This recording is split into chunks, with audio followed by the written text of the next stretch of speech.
राम राम बहन भाइयों माताओं, ज्ञान करनी 99 में आप सबका स्वागत है। आज फागुन कृष्ण पक्ष अमावस्या बार बुधवार, इसके ऊपर मैं आपको अमावस्या की कहानी कहूँगी। तो सुनो, इस प्रकार है। एक ब्राह्मण हमेशा अमावस के दिन पिंपल में पानी डालने के लिए जाता था। उसको 29 दिन के लिए टाइम नहीं मिलता था, पर वो अमावस को उसका नियम था। अमावस के दिन वो पिंपल की पूजा जरूर करता, वहाँ पे बैठकर हरि का नाम सुमरण करता। ऐसे बीते बीते बहुत दिन हो गए, ब्राह्मण बूढ़ा हो गया, फिर भी अपना नियम नहीं छोड़ा। अमावस के दिन वो पिंपल की पूजा करने जरूर आता था। तो ऐसे आते आते बहुत दिन हो गए, तो भगवान ने सोचा कि पंडित की कुछ वरदान दिया जाए। तो भगवान कहते हैं, पंडित जी कुछ मांगो। पंडित जी कहते हैं, मेरे को तो कुछ नहीं मांगना है, मैं तो महीने में एक दिन आता हूँ पूजा करने। लोग तो हमेशा 30 दिन पूजा करते हैं, मेरे से तो 30 दिन आना नहीं होता। मैं तो एक अमावस्या के दिन आता हूँ पूजा करने, तो इसके अंदर मैं क्या वरदान मांगूँ। भगवान खुश होकर उसको अपना शंख दे देते हैं कि ये शंख ले जाओ, जो भी चीज़ आप चाहे शंख बजा के मांग लेना, तो आपकी इच्छा पूर्ण हो जाएगी। पर इस शंख का ये वरदान है, जिस तक आवाज़ सुनेगी शंख को आप मांगोगे, तो पड़ोसी के घर में भी इसका डबल हो जाएगा। ब्राह्मण लाके अपने जेब में रख लेता है और किसी को कुछ भी नहीं कहता है। ब्राह्मण कहता है, शंख बजाऊं, भगवान से मांगूं, तो मेरे को एक चीज़ मिलेगी, ये आस पड़ोस में सुनेगा उसको डबल चीज़ मिलेगी। और भगवान से मांगना क्या है, भगवान तो अपने आप सब कुछ दे रहे हैं, अपने खाने पाने का वैभव सब चल रहा है, तो अपने को मांगने की कोई ज़रूरत नहीं है।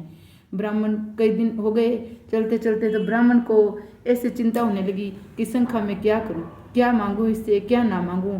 वो शंख इधर उधर छिपाता रहता था। माँ की अमावस्या आई, ब्राह्मणी कहती है, क्या फ़ायदा, आप हमेशा पिंपल की पूजा करने जाते हो, इतनी सर्दी निकल गई, सारी सर्दी में तो आपको भगवान ने क्या दिया है, कोई ज़रूरत नहीं है पिंपल की पूजा करने जाने के लिए, सर्दी में घर पे बैठे रहो। ब्राह्मण उदास होके एकदम चुपचाप बैठ जाता है, ना किसी से बोलता है, ना कुछ खाता पीता है। तो उस दिन मौनी अमावस्या थी, उसके सारा दिन का मौन भी रह गया और उसका उपवास भी रह गया।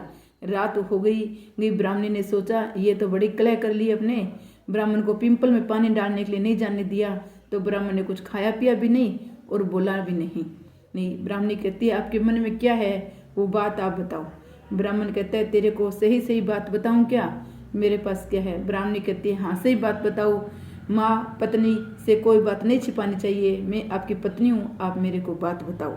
तो ब्राह्मण कहता है, मेरे पास एक शंख है, वो मैं शंख बजाऊंगा तो घर में सब कुछ हो जाएगा, जैसा मेरे को मांगना है वो मिल जाएगा। पर अपने आसपास में जितने भी शंख की आवाज़ सुनेंगे उनके डबल हो जाएगा, तो मैं तो कुछ नहीं मांगा। ब्राह्मणी कहती है, लो अपने को क्या लिया, पड़ोसी में दो हो तो हो, अपने तो सुख हो जाएगा, सब चीज़ें मांगो। ब्राह्मण कहता है, मैं तो नहीं मांगा कुछ भी। पर इस अमावस के दिन ही भगवान का वरदान था कि एक दिन में ही मांगना है, दिन में मांगोगे तो रात में हो जाएगा, और 29 दिन ये शंख नहीं बजाना है। तो ब्राह्मण ने बताया कि अमावस के दिन ही बजाना है। तो उस दिन तो अमावस की रात हो गई थी। ब्राह्मण को इंतजार रहा कि आगे कब एक महीने बाद फागुन की अमावस आए तो मैं शंख बजाऊं और शंख से सब कुछ मांगूं। ऐसे करते हुए फागुन का महीना आया। फागुन की अमावस्या को पंडित जल्दी जल्दी नहा के सुबह तैयार हो रहा था। ब्राह्मणी सोचती है, जल्दी से पूजा करने जाए तो मैं देखूं। ब्राह्मण जल्दबाजी में शंख कहीं रखना भूल गया और वो पिंपल की पूजा करने चला गया।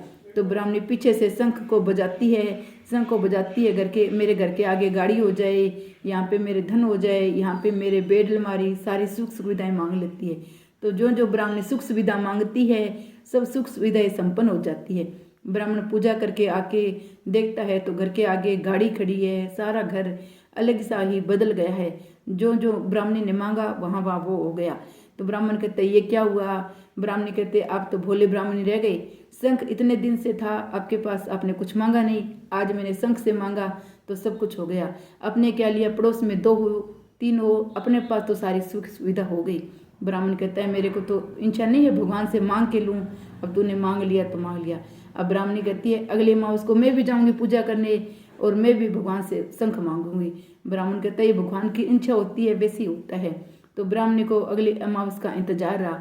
आगे चैत की अमावस आई, ब्राह्मणी फट जल्दी से ब्राह्मण को तैयार करती है, पानी देखे पूजा करने के लिए, और आप भी साथ में चली जाती है। ब्राह्मण तो पूजा करके लौटने लगता है तो ब्राह्मणी वहीं पे बैठ जाती है। ले भी, ब्राह्मण को भगवान ने शंख दिया पिंपल की पूजा करने से, तो मेरे को भी शंख मिलेगा। अब भगवान सोचते हैं ये तो भाव तो इसमें है नहीं, ये तो पैसे की भूखी शंख मांग रही है। तो भगवान उसको ऐसे ही शंख उठा के दे देते हैं, सिप्पी का शंख। तो कहते हैं इस शंख की एक खासियत है, दिन में मांगेगी तो रात को अपने आप जो होना है हो जाएगा, और कुछ नहीं। ब्राह्मणी आगे इंतजार करती है, मावस आवेगी तो मैं भी शंख बजाऊंगी। ब्राह्मण से तो शंख मांगते थे, कहते ब्राह्मण देता नहीं है, मैं नहीं मांगूंगा, मैं नहीं मांगूंगा। अब मेरे पास शंख है तो मैं भी शंख बजा के मांगूंगी। ब्राह्मणी आगे अमावस्या आती है, अपना शंख बजाती है कि मेरे घर में सोने के गहने, ईंटें, सब कुछ सोने की चीज़ें हो जाएं। तो शंख से आवाज़ आती है कि हाँ रात को सब कुछ हो जाएगा।